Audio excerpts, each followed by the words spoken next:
और ले लो। Yes sir. Yes sir. तो लास्ट लेक्चर में अपन ने 2 पिलर का अंडरस्टैंडिंग किया था, इनहेरिटेंस और अपना सेकंड था पॉलीमॉर्फिज्म। सो आज अपन थर्ड पिलर स्टार्ट कर लेते, एब्स्ट्रैक्शन। उसके ऊपर थोड़ा बहुत डिस्कशन अपन कर लेते। इसके ऊपर ज्यादातर इंटरव्यू में सिनेरियोस पूछे जाते आपका इंटरफेस और एब्स्ट्रैक्ट क्लास के ऊपर। सो आज अपन देखने जा रहे एब्स्ट्रैक्शन पिलर। तो ये अपने उसका लास्ट पिलर होगा क्योंकि एनकैप्सुलेशन तो वैसे भी इंटरव्यू में कोई पूछता नहीं है ज्यादा। सो बेसिकली एब्स्ट्रैक्शन का एक मुझे सिंपल रियल टाइम डेफिनेशन आप बता देना, फिर अपन नेक्स्ट चीजें डिस्कस कर लेते। What is mean by abstraction, Sumi? ये सुमी ऑडिबल है? Yes, sir. Showing essential data at essential time is known as abstraction. Okay, means जितना जरूरी है उतना डिस्प्ले करने को आप लोग एब्स्ट्रैक्शन बोल सकते हो। इसके अलावा और कुछ डेफिनेशन है Nikita?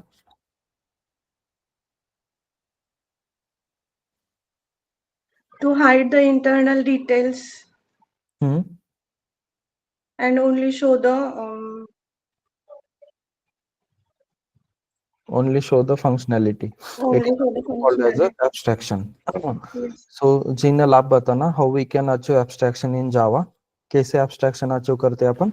By using the abstract keyword. ऐसा थोड़ी ना है, abstract keyword की थोड़ी ना अपन करेंगे। With the help of abstract class and interface, we have two ways to achieve abstraction in Java. एक तो आप लोग क्या यूज कर सकते हो, abstract class, otherwise दूसरा वे क्या है, interface.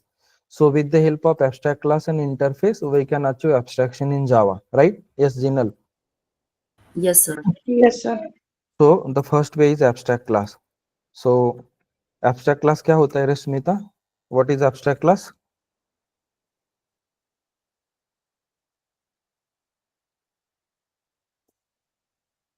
Yes, प्रतीक, क्या होता है abstract class? सर एब्स्ट्रैक्ट एक ने बोलो, किसी ने भी, कुछ इश्यू नहीं है। प्रतीक, you can go ahead.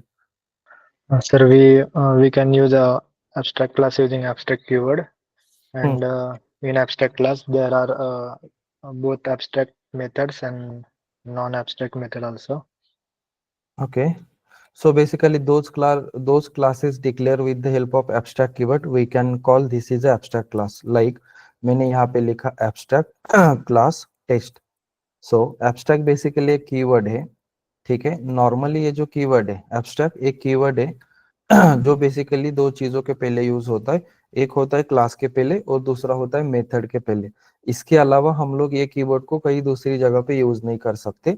Normally abstract keyword जो है बेसिकली वो क्लास के पहले डिफाइन होता है to define abstract class, and वो मेथड के बिफोर यूज कर सकते to define abstract methods. Basically abstract class को तब क्रिएट किया जाता है अगर क्लास के अंदर कोई मेथड एब्स्ट्रैक्ट है, तो नॉर्मली हम लोग उस क्लास को क्या करते, एब्स्ट्रैक्ट डिफाइन करते हैं। तो जैसे मेरे स्क्रीन पे आप लोगों को दिख रहा है कि मेरे पास एक एब्स्ट्रैक्ट क्लास है, एब्स्ट्रैक्ट क्लास टेस्ट। उस क्लास के अंदर एक मेथड है abstract M1।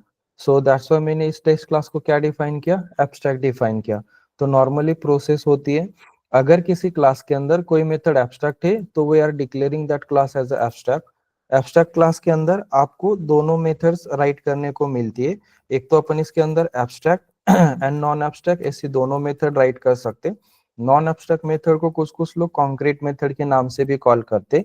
With the help of abstract class upon partial abstraction achieve कर सकते।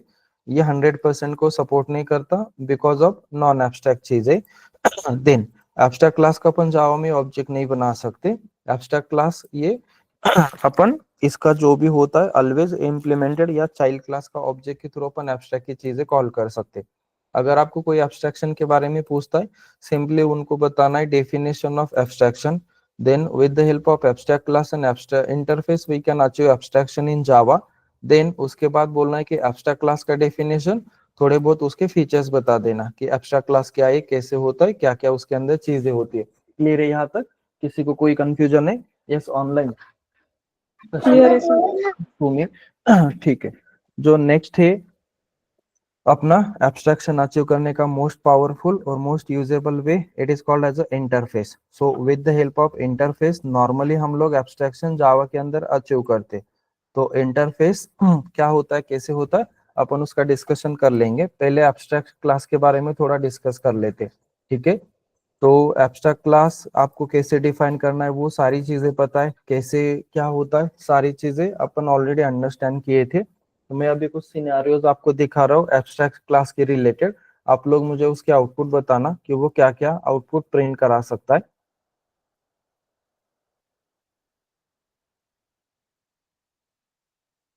ये सारे के सारे एब्स्ट्रैक्ट क्लास के सिनेरियोज मैंने ओपन किए।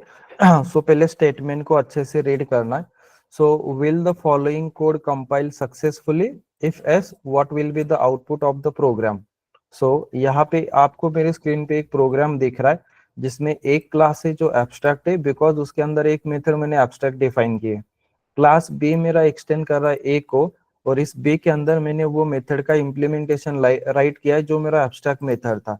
क्लास सी मेरा एक्सटेंड कर रहा है बी को, और यहाँ पे मैंने फिर से वो मेथड को ओवरराइट करके, यहाँ पे ओवरराइट नहीं बोल सकते, ये दूसरा मेथड है जो क्लास सी का है, और यहाँ पे मैंने बी क्लास को एज अ पैरामीटर में यूज किया है। देन अपन आए अपने टेस्ट क्लास के अंदर, ये मल्टी लेवल इनहेरिटेंस के साथ अपन एब्स्ट्रैक्ट क्लास इंप्लीमेंट कराए। मैंने ऑब्जेक्ट बनाया C is equal to new C, और यहाँ पे मैं कॉल कर रहा हूँ C dot M one method, और इसके अंदर मैंने बी क्लास का ऑब्जेक्ट भेजा है। तो दिस इज, अपन ऐसा भी राइट कर सकते हैं, b is equal to new b. So यहाँ से कॉल कहा जाएगा, क्या क्या प्रिंट होगा वो आप लोगों को मेरे को बताना है। Sir 2 and 1। 2 and 1 क्यों ऐसा होगा? सर वो सी मेथड के M1 को कॉल करेगा 2, और फिर वो उसके चाइल्ड मेथड के इसको कॉल करेगा 1। नहीं नहीं, यहाँ पे देखना सुपर डॉट एम वन की है। सुपर ये ऑलवेज इमीडिएट पेरेंट क्लास को रेफर करता है, तो सी का इमीडिएट पेरेंट कौन है? बी है। यहाँ से मैंने ऑब्जेक्ट भेजा है न्यू बी, और यहाँ पे पैरामीटर है ए, तो ये कैपेबल है, इसको कैरी कर पाएगा ये, या कुछ इशू आ सकता है यहाँ पे जिनल? ये चेक किया आपने? यहाँ से अपन ऑब्जेक्ट किसका भेज रहे? बी का। ऊपर कैच कौन कर रहा है? ए। सो ये चलेगा? कुछ लग रहा है किसी को इसमें कोई मिस्टेक या कंफ्यूजन हो सकता है, या कुछ इशू नहीं है? जैसे जिनल ने बोला कि सबसे पहले 2 आएगा, उसके बाद 1 प्रिंट होगा, ऐसा ही आउटपुट आएगा? आप लोगों को भी ऐसा ही लग रहा है? यस सर, यही आएगा। ओके, क्यों आएगा वैसा जीना? सो मैं एक बार एक्सप्लेन करना मेरे को। सर बिकॉज जो ए है वो एब्स्ट्रैक्ट क्लास है, एंड जो यहाँ पर हमने सुपर डॉट M1 और न्यू बी को पास किया है, मींस ये क्लास बी के अंदर जो ए है वहां पर जाएगा, एंड ए का वैसे भी हम लोग न्यू ऑब्जेक्ट नहीं क्रिएट कर सकते, और न्यू बी का मतलब ये मिक्स वाला ऑब्जेक्ट क्रिएट किया हमने, इसलिए सर 2 and 1 होगा। ओके, 2 1 1। ओके, बाकी और किसी के पास कोई रीजन है क्या इस क्वेश्चन का? अगर कोई कुछ एक्स्ट्रा चीज ऐड करना चाहता है तो यू कैन ऐड। नाविदगी, ममता।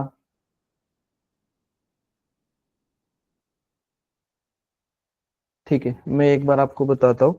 सो ये तो स्ट्रेट फॉरवर्ड है, जो मेन मेथड वाला कॉल है। इसमें अपन ने सी क्लास का ऑब्जेक्ट बनाया, तो ये प्रायोरिटी सी के M1 को देगा। यहाँ पे बी था, अपन ऑलरेडी बी का ऑब्जेक्ट भेजे, सो सी डॉट M1 के थ्रू कॉल यहाँ पे आया, इसने मैसेज में प्रिंट किया 2। देन यहाँ पे सुपर बोले तो इसके इमीडिएट पेरेंट को रेफर कर रहा है, और इसका इमीडिएट पेरेंट है बी। सुपर डॉट M1, तो ये मेथड कॉल की, यहाँ पे ऑलरेडी पेरेंट है, तो ये चाइल्ड को स्टोर करने के लिए कैपेबल है, तो यहाँ से अपन बी भेजे तो भी कुछ इश्यू नहीं है। वो कहाँ पे चला जाएगा? यहाँ पे, और वो मैसेज प्रिंट करेगा 1। तो अभी जो आउटपुट प्रिंट होगा ये 2 and 1, ऐसा करके वो आउटपुट आपको प्रिंट करा के दिखाएगा। After lecture you can try. Then next, will the code compile successfully? if yes, what will be the output? यहाँ पे सिनेरियो क्या है? एक एब्स्ट्रैक्ट क्लास है जिसके अंदर एक M1 मेथड जो एब्स्ट्रैक्ट है, बी ने एक्सटेंड किया ए को, और इस मेथड का इम्प्लीमेंटेशन लिखा है, और यहाँ पे किया है B is equal to new B dot M1 की है, तो क्या होगा?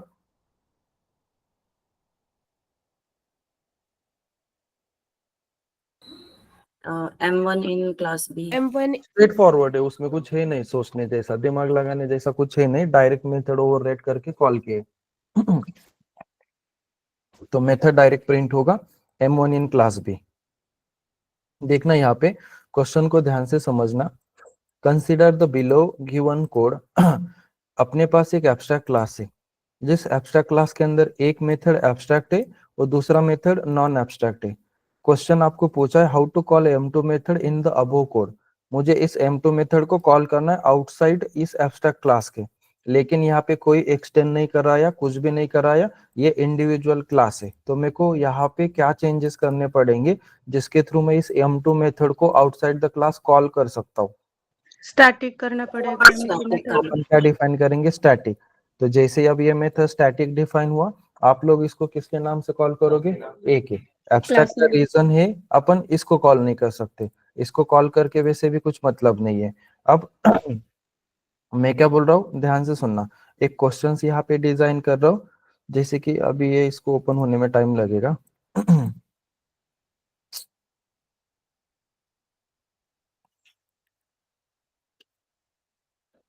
ये मेरा एक एब्स्ट्रैक्ट क्लास है, ठीक है। एब्स्ट्रैक्ट क्लास के अंदर मैंने एक मेथड डिफाइन किया पब्लिक एब्स्ट्रैक्ट M1, ये मेरे एब्स्ट्रैक्ट मेथड है। यहाँ पे मैंने लिखा पब्लिक वाइड M2, ये मेरा कॉन्क्रीट मेथड है। एसओपी में मैसेज डाला M2 और इस मेथड से मैंने कॉल दिया M1। किसको कॉल दिया? M1। एक तो पहले बताना कि ये क्लास कंपाइल होगा क्या। उसके बाद मैंने फिर से किया क्लास B एक्सटेंड A, और यहाँ पे मैंने M1 का इम्प्लीमेंटेशन लिखा पब्लिक वाइड M1, ओवरराइट करके मैंने यहाँ पे मैसेज दिया एसओपी में M1 मेथड, ठीक है। देन मैं आया यहाँ पे मेन मेथड के अंदर, मेन के अंदर मैंने ऑब्जेक्ट बनाया a is equal to new b, और मैंने कॉल किया a.m2 method. So what will be the output? Scenario समझो। एक एब्स्ट्रैक्ट क्लास है, ये कीवर्ड पहले डालना पड़ेगा। ए, इसके अंदर कौन सा मेथड है? M1 एब्स्ट्रैक्ट मेथड है। M2 कैसा है? कॉन्क्रीट है। इस कॉन्क्रीट मेथड से मैंने एब्स्ट्रैक्ट को कॉल दिया है M1 को। मैंने बी क्लास को एक्सटेंड करा है ए के थ्रू, और यहाँ पे इम्प्लीमेंटेशन किसका किया? M1 का। मेन मेथड के अंदर मैं ऑब्जेक्ट बनाया a is equal to new बे, और यहाँ से a.m2 को कॉल दिया। तो अब क्या होगा, कैसे कॉल जाएगा? या कंपाइलेशन में इशू आएगा या क्या हो सकता है? कंपाइल होगा सर ये सर सक्सेसफुली। M2 M2 के बाद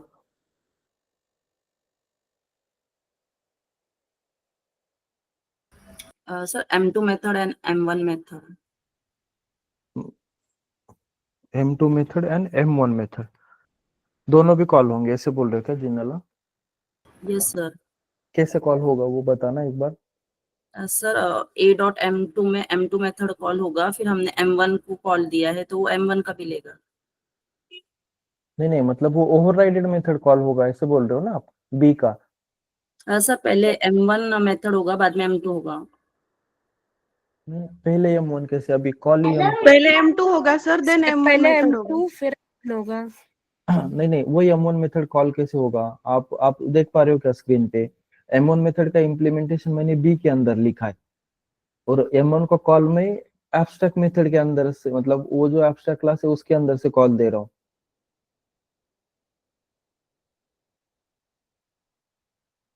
तो सिनेरियो समझ पा रहे हो आप लोग? मैं क्या पूछने चाह रहा हूँ आपको? तो यहाँ से M1 मेथड कॉल होगा, आप लोग बोल रहे हो M1 इम्प्लीमेंटेशन वाला मेथड कॉल होगा, जिसके अंदर अपन ने बी लिखा है, वही वाला मेथड कॉल होगा। हाँ आदित्य।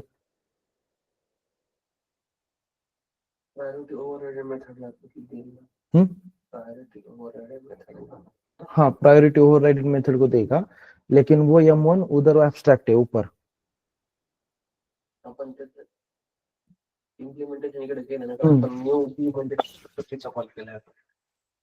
हाँ, यहाँ पे देखना, ये जो M1 है, कंपाइलेशन के टाइम पे खाली स्ट्रक्चर चेक किया जाता है, बॉडी है नहीं उससे कुछ फर्क नहीं पड़ता। तो जब एक क्लास कंपाइल होगा तो नॉर्मली ये M1 मेथड जस्ट यहाँ पे चेक किया जाएगा कि है क्या।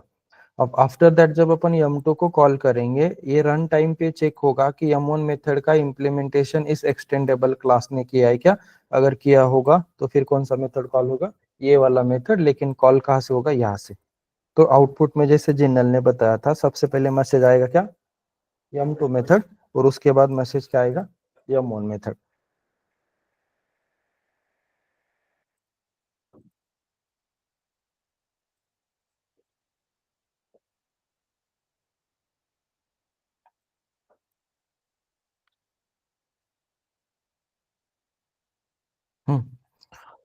यहाँ पे बताना, identify the errors in the following code. ये कोड में आपको एरर्स को फाइंड आउट करके दिखाना है।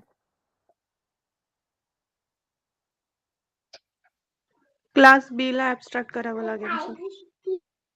क्लास बी को एब्स्ट्रैक्ट करना पड़ेगा, उससे तो एरर निकल जाएगा। सर M1 का इम्प्लीमेंटेशन नहीं दिया है तो कंपाइल टाइम एरर आएगा। तो यहाँ पे एरर में क्या आ रहा है, हाँ इसका इम्प्लीमेंटेशन यहाँ पे लिखा नहीं है बी के अंदर, दैट्स व्हाई यहाँ पे कंपाइलेशन में इशू आएगा, यही पे इशू दिखाएगा। जो क्लास का सिग्नेचर है वहां पे वो बोलेगा किसका इम्प्लीमेंटेशन नहीं किया, M1। और अगर आपको इम्प्लीमेंटेशन करना है तो करो, अदरवाइज अगर कंपाइलेशन वाला एरर रिजॉल्व करना है तो जैसे निकिता ने बोला, इस क्लास को क्या करना पड़ेगा, एब्स्ट्रैक्ट करना पड़ेगा, तब जाके वो एरर्स निकल जाएगा। देन नेक्स्ट है, will the below code compile successfully? If yes, what will be the output of the program?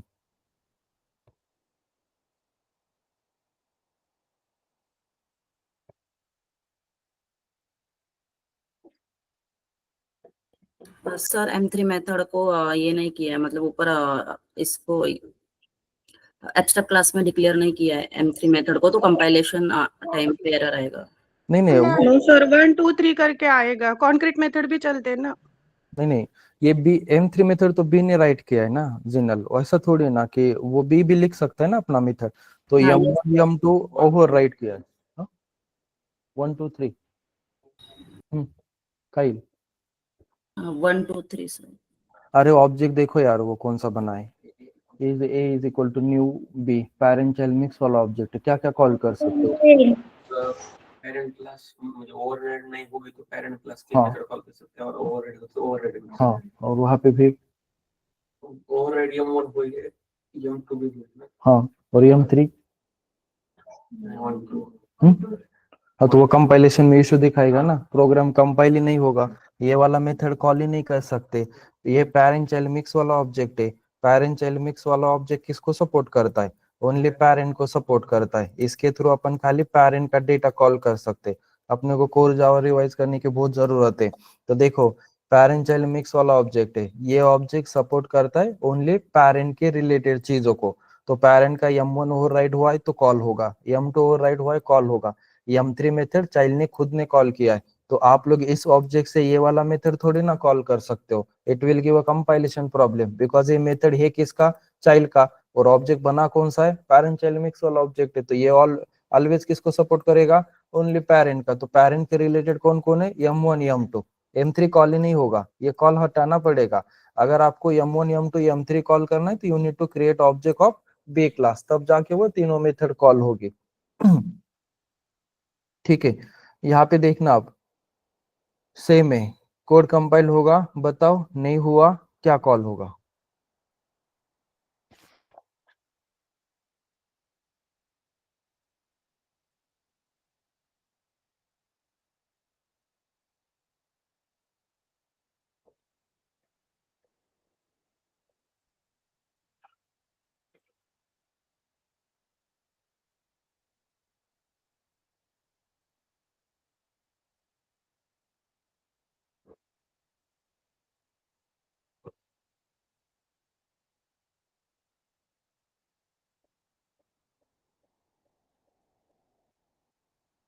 Sir compile नहीं होगा। क्यों नहीं होगा कंपाइल, सर हमने कंस्ट्रक्टर लिखा है एक अब, और एब्स्ट्रैक्ट क्लासेस के कंस्ट्रक्टर नहीं होते। ऐसा नहीं पढ़ाया मैंने। कंस्ट्रक्ट, ऑब्जेक्ट क्रिएशन टाइम पे वो कॉल होता है कंस्ट्रक्टर भी सर. हाँ, तो आउटपुट क्या आएगा अभी, तो hello and then hello Java. Hello and hello Java मतलब यहाँ पे आप लोग बोल रहे हो कि सबसे पहले ए का कंस्ट्रक्टर कॉल होगा और उसमें प्रिंट होगा हेलो, और उसके बाद बोल रहे हैं हेलो जावा, ऐसा ही? Yes, sir. ओनली हेलो जाओ। बाकी लोग, कोई कुछ बोलना चाह रहा है, इसमें कुछ ऐड करना है?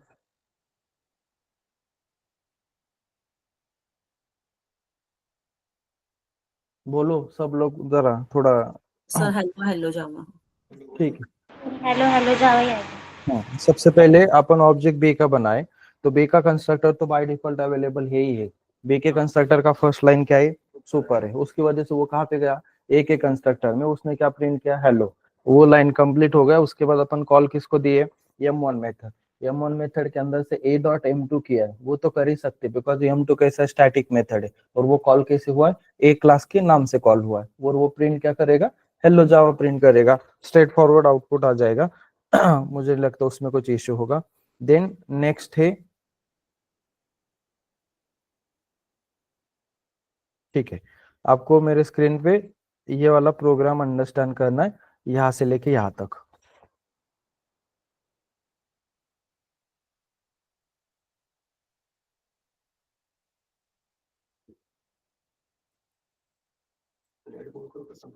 कर लो।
एवढा वेळ नाही लागायला पाहिजे.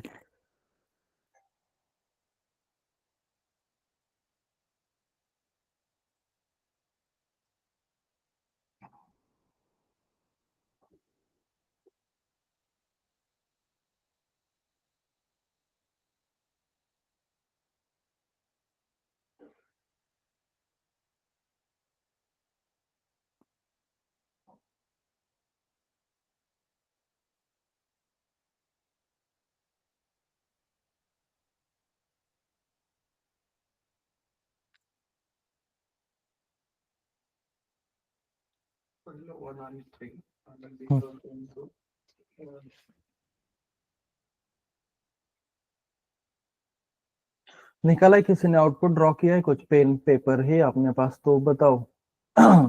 ऐसे तो ये रीड करके तो आउटपुट नहीं आएगा, आधा घंटा भी देख लिए तो उसको पेन पेपर पे आपको समझ के 1 बाय 1 जाना पड़ेगा आगे। ऐसा थोड़ी ना इतना स्ट्रांग अपना मेमोरी कि कहाँ से कहाँ कॉल जा रहा है, पॉसिबल ही नहीं है ऐसा वर्बल आउटपुट बताना।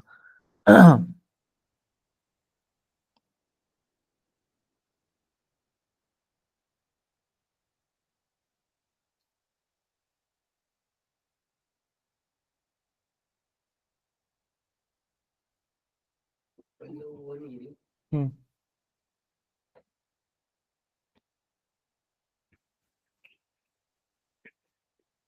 1 आणि 3 आणि या व्हॅल्यू वगैरे प्रिंट होणार नाही का कंस्ट्रक्टर मधले?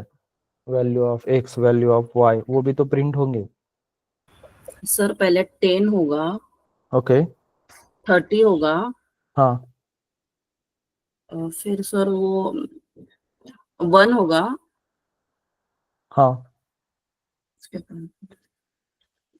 3 होगा सर, 2, हम्म 1 and 3। ओके ठीक है, थोड़ा मुझे उसमें गड़बड़ लग रहा है, फिर भी एक बार ट्राई करना जिनल, सही है क्या वेरीफाई करने का। बाकी और निकिता, रश्मिता, प्रतीक, सुमी, निकाला है आप लोगों ने किसी ने आउटपुट? नहीं, एक सेकंड सर।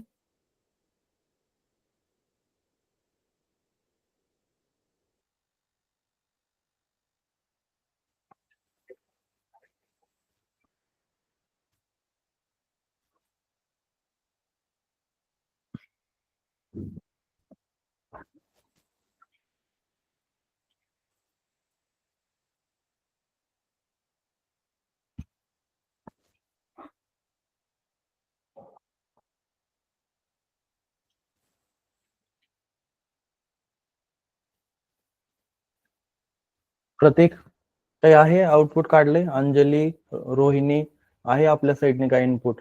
निकिता, नाविदगी मॅम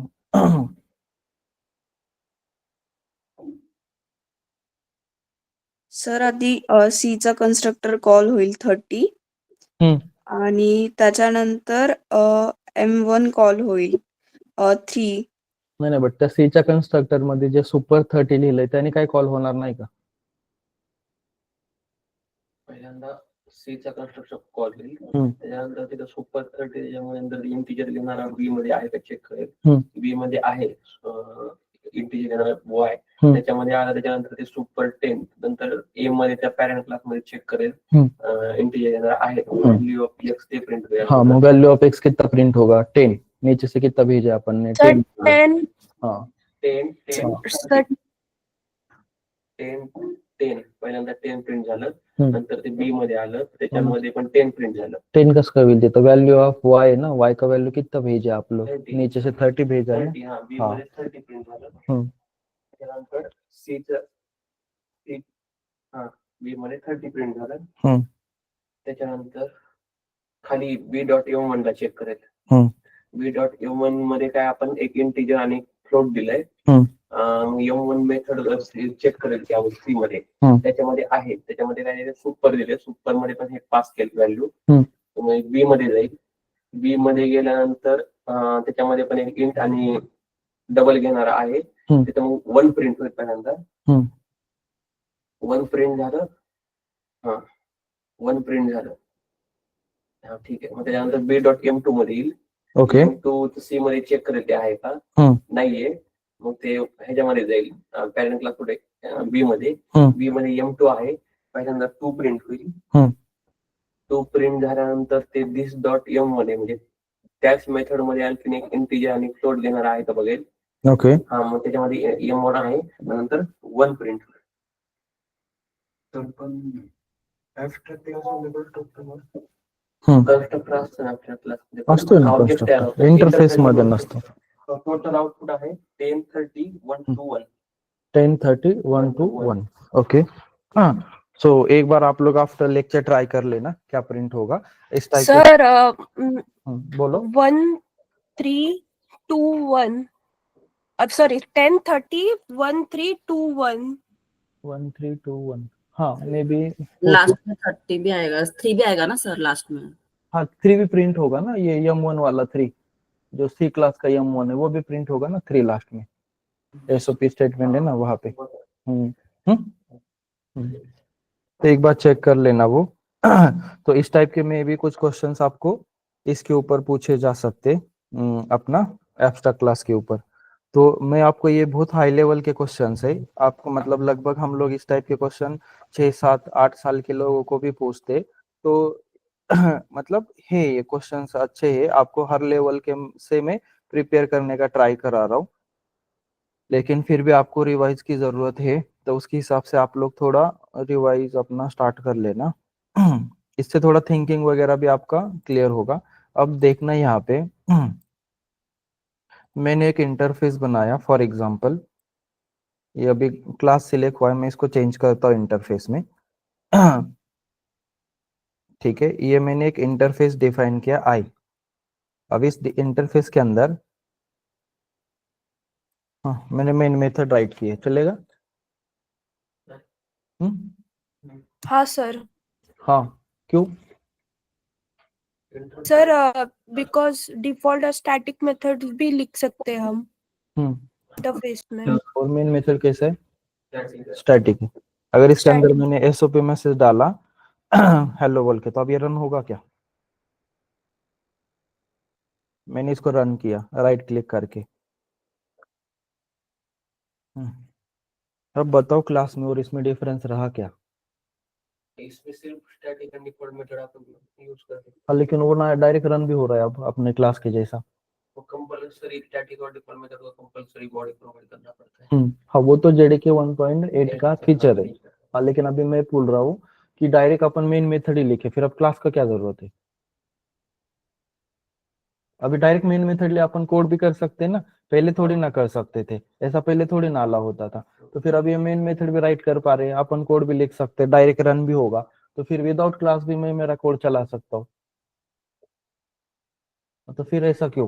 फिर ये मेन मेथड राइट करने के लिए परमिशन भी दिया, मेन मेथड का एग्जीक्यूशन भी हो रहा है। हम फॉर एग्जांपल कॉमन लॉजिक लिखना होगा तो इंटरव्यूज कर सकते हैं। मतलब सेम कुछ कुछ ऐसे क्लास होगी सेम मेथड यूज कर सकते हैं पर लॉजिक अलग अलग हो, इसलिए वो इन क्लास को implement हाँ, वो तो अपना स्टैटिक और उसका रीजन अपन बोल सकते हाँ। कि स्टैटिक और डिफॉल्ट को क्यों उन लोगों ने ऐड किया है, क्योंकि पहले टाइट कपलिंग वाला चीजें होता था। मतलब एक अगर एब्स्ट्रैक्ट मेथड है उसको मैं ऐड करता हूँ और इस इंटरफेस को 10 क्लासेस इंप्लीमेंट करते, तो वो फोर्स करता था कि सारे को सारा वो इंप्लीमेंट करना चाहिए। तो उसका थोड़ा डिपेंडेंसी कम करने के लिए ये लोग स्टैटिक और डिफॉल्ट इंट्रोड्यूस किए। लेकिन अभी यहाँ पे अगर अपन प्रैक्टिकली देखने जाएंगे तो क्या हो रहा है? मेन मेथड ऐड कर पा रहे। ये पहले चीज अपन कहाँ पे कर सकते थे? खाली क्लास के अंदर, इंटरफेस में नहीं चलता था।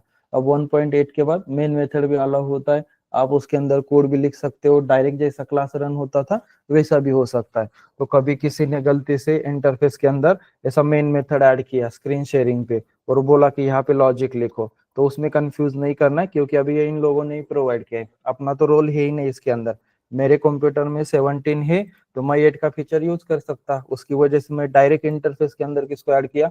मेन मेथड ऐड किया। डायरेक्ट रन कर रहा है, जेवीएम क्या करता है? रनिंग के टाइम पे चेक करता है मेन मेथड है क्या, मिला डायरेक्ट, उसको कुछ फर्क नहीं पड़ रहा कि ये इंटरफेस है या क्लास, मेरे को कुछ नहीं करना। वो बोल रहा है मेरे को खाली कौन चाहिए?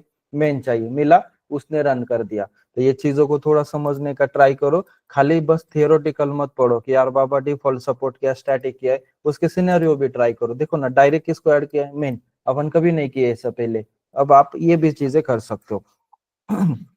तो कंफ्यूज नहीं करना है। अब देखना यहाँ पे मेरे पास एक वेरिएबल है इंटरफेस के अंदर x। अब इस इंटरफेस को इंप्लीमेंट करने के लिए मैंने एक क्लास बनाया, क्लास z। ये भी जो क्लास z है ये मेरा इंप्लीमेंट कर रहा है इस इंटरफेस को, i को।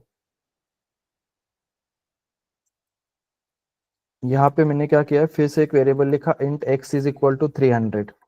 दोनों वेरिएबल का नाम सेम है और इस एसओपी के अंदर मैंने किया फॉर एग्जांपल x को print, so what will be the output? 300। कैसे आएगा? हाँ, एरर दिखा रहा है मेरे को यहाँ पे, ये तो देखो। हाँ, तो ये कॉल नहीं करने दे रहा है मेरे को, क्यों? हाँ, तो मैं थोड़ी ना चेंज कर रहा हूँ, मैं प्रिंट कर रहा हूँ ना, चेंज थोड़ी ना कर रहे हो। फाइनल है, ठीक है ना, मेरे को पता है वो सारी चीजें कैसे by default public static final होती है। सो मैं यहाँ पे प्रिंट कर रहा हूँ, लेकिन वो मेरे को कॉल करने नहीं दे रहे। सर वो नॉन स्टैटिक है जो वेरिएबल है, कौन सा वाला? मतलब उसका ऑब्जेक्ट क्रिएट नहीं किया है। इंटरफेस का वेरिएबल अपन डायरेक्ट भी कॉल कर सकते हैं ना, बिकॉज ऑफ स्टैटिक। और यहाँ पर हम लोग ने डायरेक्ट z x को प्रिंट किया है ना, तो फिर क्लास z का हमको ऑब्जेक्ट क्रिएट करना पड़ेगा। ठीक है, फॉर एग्जांपल अगर यहाँ पे ऐसा स्टैटिक करता हूँ। हाँ, अब बताओ कौन सा आपण पहिल्या इंटरफेस मध्ये पण एक्स व्हॅल्यू घेतली आणि तिकडे पण, तर मे बी एम्बिग्युटी होऊ शकते की एक्स कुठला कॉल करायचा आहे ते. ओके, सो अभी मैंने दोनों को स्टैटिक डिफाइन किया है। का बरं? कारण तो पहिल्यांदा स्वतःच्या क्लासला प्रायोरिटी. और अगर वो एक्स नहीं होगा तो फिर? ओएक्स नहीं होगा तो फिर मैं इधर म्हणजे इंटरफेसच्या नावाने कॉल करूंगा. अभी अगर मैं इसको रन करूंगा सो इट विल प्रिंट 300। अगर आप यहाँ पे देखोगे तो उसने मेरे को प्रिंट करके दिया 300। अगर मैं इसको रिमूव कर रहा हूँ तो फिर अब ये मेरे को प्रिंट करा के देगा 100। अगर यहाँ पे आप रन करो 100। तो कभी भी याद रखना, जावा के अंदर वेरिएबल कभी भी ओवरराइड नहीं होते, खाली मेथड्स ओवरराइड होती है। तो जब भी आप कोई ऐसा डायरेक्टली वेरिएबल प्रिंट करते हो तो सबसे पहले प्रायोरिटी अपने खुद के क्लास को दी जाती है। अगर इस क्लास के अंदर x नाम का वेरिएबल है तो वो डायरेक्टली प्रिंट करेगा, और अगर यहाँ पे अवेलेबल नहीं है तो फिर वो उसके इम्प्लीमेंट इंटरफेस के अंदर जाके चेक करेगा कि x है क्या। अदरवाइज अगर मैं यहाँ पे अपना डायरेक्ट दिया तो अब ये मैं डायरेक्ट कंपाइलर को स्पेसिफाई कर रहा हूँ कि मेरे को फोर्सफुली किसका वेरिएबल चाहिए, इंटरफेस का। तो अब जाके ये डायरेक्टली ये 300 को कॉल नहीं करेगा, डायरेक्ट 100 को वो चेक कब करता है, जब अपन वेरिएबल का डायरेक्ट नाम देंगे। तो इस टाइप को आपको इंटरव्यू में थोड़ा कंफ्यूज किया जाएगा कि एक्स वेरिएबल यहाँ पे भी है वहां पे भी है, तो उसमें कंफ्यूज मत करना। जैसे फॉर एग्जांपल अभी अपन ने किया यहाँ पे मैंने क्लास जेड का ऑब्जेक्ट बनाया, class Z, Z is equal to new class Z. यहाँ पे z डॉट अपन x को एक्सेस किए इक्वल टू मैंने यहाँ पे x लिखा, ठीक है। और फिर से मैं यहाँ पे प्रिंट कर रहा हूँ z डॉट एक्स। सो क्या प्रिंट होगा 300। 300। 300। ओके, अभी जस्ट अपन डिस्कस किए कि आप लोग डायरेक्ट प्रायोरिटी देते हो वो खुद के वेरिएबल को। अगर मैंने यहाँ पे अभी i डॉट एक्स किया तो 100। 100। हाँ, और अगर यही चीज मैंने रिवर्स की, मतलब उठा के मैंने यहाँ पे डाला ऐसा, अब क्या होगा? क्यों? क्योंकि इंटरफेस के अंदर का वेरिएबल कैसा फाइनल है, वो चेंज नहीं कर सकते। कुछ भी करना है आप खाली इस वेरिएबल को एक्सेस कर सकते हो, इसका वैल्यू चेंज करने के लिए अपने पास ऑप्शन नहीं है। इंटरफेस के अंदर की सारी मेथड्स बाय डिफॉल्ट कैसे होती है, पब्लिक एब्स्ट्रैक्ट होती है, ठीक है। ये इंटरफेस का रूल है। तो आप लोग इंटरफेस के अंदर का जो भी वेरिएबल है इसको ऐसा ब्लैंक भी नहीं रख सकते, कंपलसरी इसको वैल्यू देना मस्ट है, बिकॉज वो किस कैटेगरी में चला जाता है, फाइनल वाले। फाइनल वेरिएबल को मस्ट आपको वैल्यू देना जरूरी, तो कोई भी आपको एक वैल्यू इनिशियलाइज उसको करना जरूरी है इंटरफेस के अंदर। ये जो एब्स्ट्रैक्ट कीवर्ड है ये बाय डिफॉल्ट रहता है, इंटरफेस बाय डिफॉल्ट एब्स्ट्रैक्ट रहता है, आपको ऐसा फोर्सफुली एब्स्ट्रैक्ट लिखने का जरूरत नहीं है। फोर्सफुली एब्स्ट्रैक्ट अपन क्लास लेवल पे लिखते हैं, इंटरफेस के यहाँ पे एब्स्ट्रैक्ट लिखा नहीं लिखा कोई फर्क नहीं पड़ने वाला, हर एक इंटरफेस बाय डिफॉल्ट एब्स्ट्रैक्ट ही रहता है, वो जेवीएम वहां पे एब्स्ट्रैक्ट कीवर्ड ही कंसीडर करता है। तो थोड़े बहुत इंटरफेस के सिनेरियो आप लोग देख लेना, अगर अपन को कल टाइम मिलता है तो अपन इंटरफेस के थोड़े बहुत और सिनेरियो देख लेंगे। आज अपन यहीं पे वेट करने वाले, किसी को कोई कंफ्यूजन है तो आप लोग पूछो। कल अपन इंटरफेस के साथ पॉसिबल हुआ तो स्ट्रिंग क्लास कवर करेंगे, तो स्ट्रिंग क्लास के थोड़े बहुत लॉजिकल प्रोग्राम्स प्लस कुछ सिनेरियोज वगैरह देख के आना, पूरा मेमोरी इंटरनल वर्किंग वगैरह उसके हिसाब से फिर अपन चेक कर लेंगे। कुछ पूछना है तो पूछो, अदरवाइज अपन कॉल को वाइंड अप करने वाले आज। यस, काही विचारायचं कोणाला? निकित?